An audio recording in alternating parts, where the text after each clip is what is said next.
નમસ્કાર દર્શક મિત્રો, જનરપન ન્યૂઝમાં આપનું સ્વાગત છે।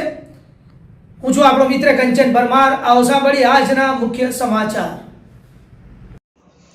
ભરૂચના પાંચબત્તી સર્કલનું મંત્રી ઈશ્વરસિંહ પટેલના હસ્તે લોકાર્પણ કરવામાં આવ્યું। પીપી સવાણી અને ભરૂચ નગરપાલિકા દ્વારા ભરૂચના પાંચબત્તી સર્કલનું નવીનીકરણ કરવામાં આવ્યું છે, જે સર્કલનું મંત્રી ઈશ્વરસિંહ પટેલ અને ધારાસભ્ય રમેશ મિસ્ત્રીના હસ્તે લોકાર્પણ કરવામાં આવ્યું। આ લોકાર્પણના કાર્યક્રમ નગરપાલિકાના પ્રમુખ વિભૂતિબા યાદવ, પીપી સવાણી યુનિવર્સિટીના ડિરેક્ટર વલ્લભ સવાણી અને પાલિકાના સભ્યોને આમંત્રિતો ઉપસ્થિત રહ્યા હતા।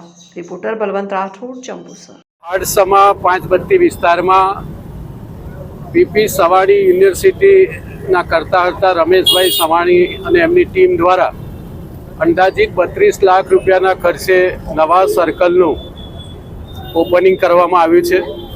સ્પેસ રોકેટ સહિત ભરૂચની જે પાંચબત્તીની ઓળખ છે કે જ્યારે દેશ પરતંત્ર હતો, અંગ્રેજોના સમયે પાંચબત્તી વ્યવહારિક સેન્ટર હતું, એવા સમયે 5 ફાનસ લગાવવામાં આવ્યા હતા। આ ઓળખને પણ યથાવત રાખીને નવા સર્કલમાં અનેક પ્રકારના મેસેજીસ સાથે ભરૂચના મધ્યમાં આ સર્કલનું ઇનોગ્રેશન થયું છે। સવાણી ગ્રુપના પ્રતિનિધિઓની પણ ઉપસ્થિતિ છે। અત્રેથી ભરૂચ નગરપાલિકા દ્વારા અને ભરૂચ શહેરના નાગરિકો વતી પીપી સવાણી યુનિવર્સિટી ગ્રુપનો આભાર માનીએ છીએ।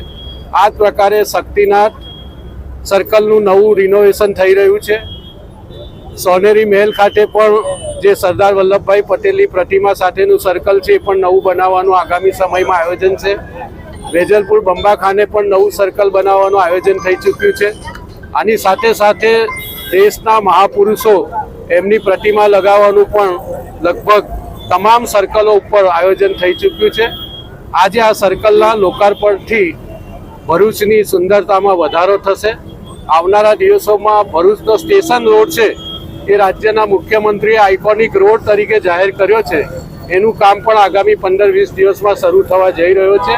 સાથે સાથે ભરૂચની જે ઓળખ છે પંડિત ઓમકારનાથ ઠાકુર હોલ, એના માટે પણ રાજ્ય સરકારે 10 કરોડ રૂપિયા આપ્યા છે, એનું કામ પણ આગામી 15 દિવસમાં શરૂ કરવાનું આયોજન છે। Thank you. ભૃગુ ઋષિ પરથી સંસ્કૃતમાં ભૃગુ કચ્છ પણ કહેવાય છે, અને આજે આ ભરૂચ અનેક યોદ્ધાઓ આ ભૂમિમાંથી પ્રાપ્ત થયા છે।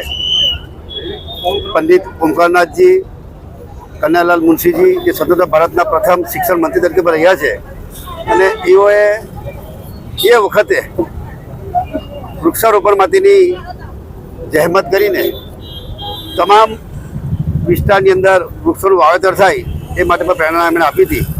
આજે અહીંયા પાંચબત્તી જે અંગ્રેજોના સમયની અંદર લાઈટ નહોતી ત્યારે 5 ફનસ લગાવતા હતા અને એના પરથી પાંચબત્તી નામ આપવામાં આવ્યું હતું। આજે અહીંયા આ સર્કલને નવીનીકરણ કરવા માટે અમારા પીપી સવાણી યુનિવર્સિટીના કરતાર તેવા રમેશભાઈ સવાણી અને એમની ટીમે 32 લાખના ખર્ચે અહીંયા સરસ મજાનું જે ભરૂચની જૂની ઓળખ છે પાંચબત્તી, એ રીતનું અહીંયા આજે સર્કલ બનાવીને આજે લોકો બધું, ત્યારે આ ભરૂચની પ્રજામાં એક બ્યુટિફિકેશનનો પણ વધારો થઈ રહ્યો છે। ત્યારે આવી રીતે ભરૂચના પણ અનેક સર્કલો જે નવીનીકરણ થઈ રહ્યા છે। આવનારા દિવસોમાં શક્તિનાથ સર્કલ પણ, બંબાખાના, સોનેરી મહેલ, આ બધા નવીનીકરણ થઈ રહ્યા, ત્યારે ભરૂચની શોભામાં અતિ વધારો થવાનો છે।